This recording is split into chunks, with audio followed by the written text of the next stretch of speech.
Three siblings all driving winners on the same program. Two of those for their dad. That's quite the family achievement.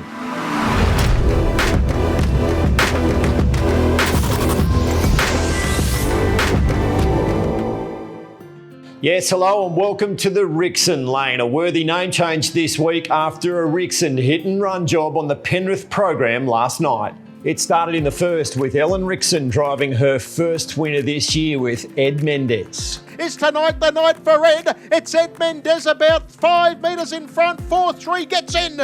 That was also Ed's first win since July last year after 7 podium finishes along the way.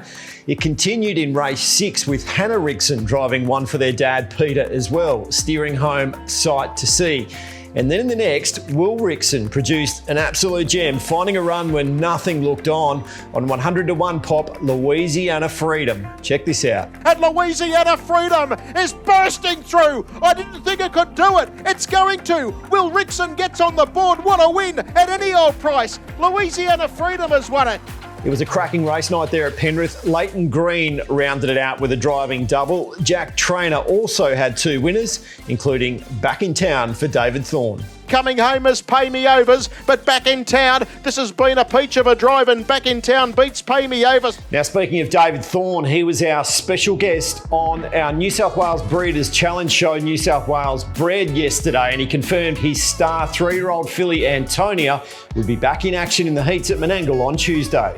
The series resumes for the 3-year-olds at Menangle on Tuesday. And David, you are rolling out Antonia again for us.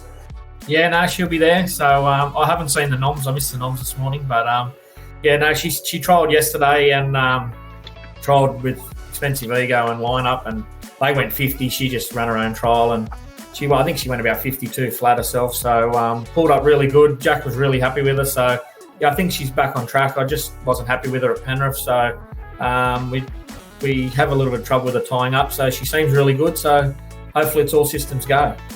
Make sure you check out the show. Here's very impressive 2-year-old filly Miss X was among the winners last week. Now we also raced at Bathurst. Here's a look at all 8 race finishes. Watto's Blaze of Glory away from the inside now, but St. Ferret inside the 100 stole a march, and he's the first one through from the Western regions. And St. Ferret in front, and it'll win by 8 metres. And Not to Be Denied will be another runner through to the semi-finals, won by 8 metres. And Untested down to the line, it's going to be All Stars Frankie that progresses. Back to the inside is We Own a Misfortune, Silk Cloud and We Own a Misfortune, driving We Own a Misfortune, won it. She's marched away from Betters Beyond and Miss X way too good. This very, very talented horse and My Ultimate Byron, a superstar juvenile. It's come right away from them. Oh, Martini Stride, this is a big win. And starts to come away again, Small Tees. Small Tees will win it. Second home goes to Mahomes, a good effort. That was some performance from Small Tees after having to trial before Saturday's meeting as well. It was a scorching mile rate of 150.2. Have a look at the margin, 91 metres. It's been a good week for Chris Geary at headquarters too. 5 winners across the 2 race meetings.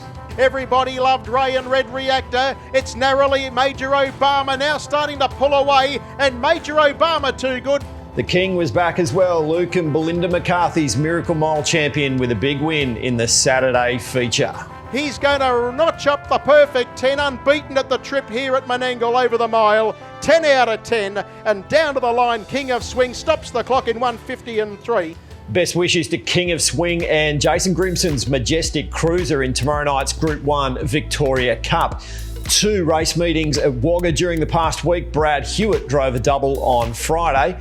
So did Amy Day, this one for trainer Corey Parker on a horse they are very excited about for the Breeders' Challenge Series. Admirable and the Stain, they hit the line, the Stain too good. On Tuesday, Adam Richardson drove a race-to-race double on a night where he had 3 seconds as well. And in the last, the track record for trotters was given a touch-up by James Rattray's A Rainy Flare. A Rainy Flare's making big impacts inside the 50, descending a Rainy Flare over the top, got it! We raced at Parks in the traditional public holiday Monday slot. Matt Rue drove a double on that program, including the feature which honoured the late John Greenhale. Michael Muscat won 2 of the first 3 on the program there with Africana and only 1 Don.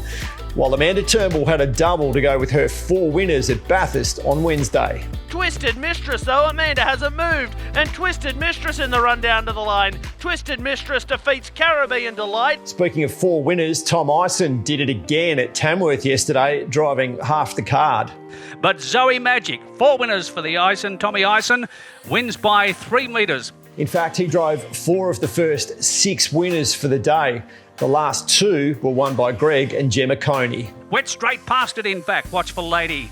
And a winning double for Gemma Coney. Watchful Lady races away to win by 10 to a very tired Charlie Rocks. They combined for a double at Newcastle on Friday as well. The impressive Run from Terror with a win ahead of a Breeders' Challenge Series tilt.